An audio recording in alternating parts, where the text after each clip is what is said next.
You see, life operates by algorithms. Yeah. Cause and effect. If you're obedient, these blessings shall come upon you. If you're disobedient, these curses shall come upon you. So the blessing is the natural outcome of an act of obedience. So if life is an algorithm, then what you do influences every future reality. And so if you look at your life and you say, I don't like where I am, the moment you accept 100% responsibility for being there, 100%, you could be somewhere different. Yes. You could change your destiny, you could change your future just by changing your mind. Yes. That's it. It's all in, as a man thinketh, so is he. You know, we always look outside of ourselves to justify something that came from ourselves. And we always blame it on something outside of ourselves. And as long as you blame everything about your life based on something outside of you, you will be enslaved by the thing you resent. So you know, you have to go back inside. And all you have to do is really live authentically, be true to who you are. Stop giving away your personal power and have a conversation with God. That's it. And it's the whispers of the Spirit. Yes. You know, I asked the question, so why did Michael Jordan want to dunk? Michael Jackson want to dance? Michelangelo want to paint? It was the God whispers. So God gives you your desires, aspirations, vision, dreams, goals. He places it there. But because we live unedited lives, we live edited lives. Yeah. Like we edit what we sense and feel based on other people's opinion. So people, we give people this role of editing our lives. So they're editing. God's giving us a narrative, and we allow people to edit it. Oh no, you're not supposed to be great. This is Jabez. He's born, right, in the Bible. And his mother said, you're a pain in my behind, and called him Jabez. That's what it means, right? And you're a pain at the darkest part of my anatomy. Just imagine your mother rejecting you like that. Naming you that. Yeah, calling you a pain. And every time someone calls your name, because, you know, words have power, presence, prophetic implication, no time, no space, no geographical limitation, right? So these are words, and it's changing the frequency, and it's changing the dynamics around this boy. It's creating this environment, this invisible environment that is driving his destiny.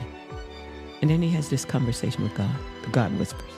And God says, you're bigger than your mother's opinion. You're greater than your community. And here's what I've called you for. And he crafts his prayer along the lines of the revelation that God gave him. And when he's praying this prayer, oh, that thou would bless me indeed. That means God said that I'm going to bless you. That you would enlarge my coast.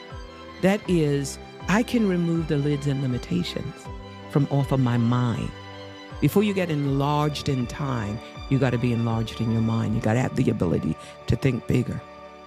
And if you would accept the fact that your thoughts brought you here, then you could change your mind to be somewhere other than where you are today. And then it goes on that it may not grieve me. And then the Bible said God granted his prayer. And for those of you that are Christians, that's the prayer of supplication. What? Do you know what God can do with the prayer of supplication? He could change the world. He could change the world just through prayer. And so he prays this prayer.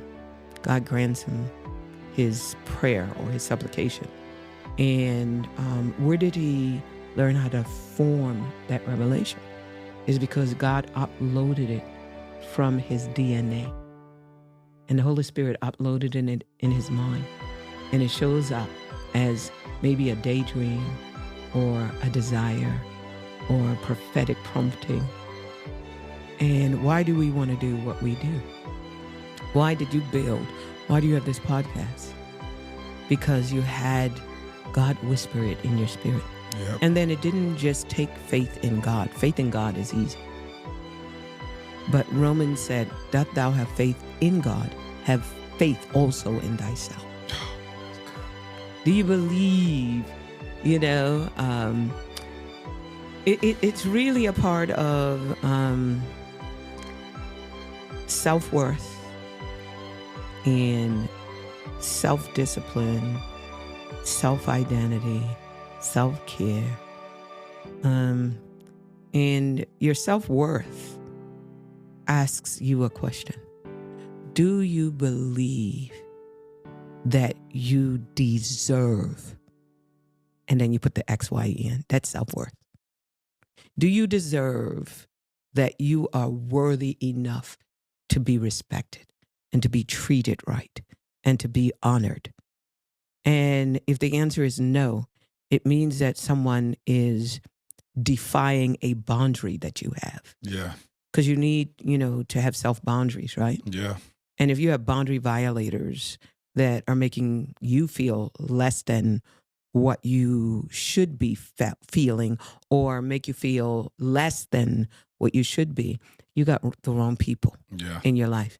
And there should be no boundary violators. And then there's a place in your heart, your soul.